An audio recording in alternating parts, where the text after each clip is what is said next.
Après 3h30 de marche, les randonneurs prennent place dans la salle à manger du refuge des Bouillouzes. Sans raquettes, sans gants, sans doudoune, ils sont à peine reconnaissables. Pour eux, a sonné l'heure du potage au potimarron et d'un peu de détente.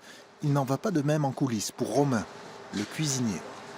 Il y a un peu de monde, ça fait plaisir. C'est pas tout le temps actif comme ça, donc il y a du passage de randonneurs.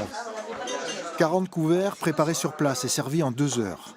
Le refuge oublie qu'il se trouve à 2000 mètres d'altitude sous la neige et à 4 km du plus proche parking. Il se transforme en restaurant avec une carte qui propose des joues de porc tirabucho, des carrés d'agneau catalans et la spécialité maison. La pièce du boucher sur yacht, ça fonctionne très bien. On l'a saisi d'abord sur plancha pour la dorer. Fin de cuisson directement sur la iode avec nos petits accompagnements. 18 € la basse-côte.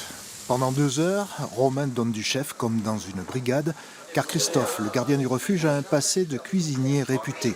Il a fait son tour de France, orchestré les fourneaux du Neptune à Collioure, primé par le guide Michelin. À la base, c'est un vrai chef. Mais après, il est, disons, très polyvalent sur le refuge entièrement. Moi, il me donne les informations pour la cuisine, pour suivre. À côté de ça, il s'occupe du bar, de tout ce qu'il y a à faire à côté, la neige, le ménage. Et surtout, ne passez pas sur le lac.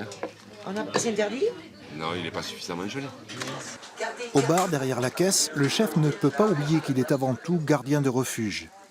Il doit aussi connaître l'état de la montagne, ses pièges, et savoir si l'on peut marcher sur la glace du lac des Bouillouzes.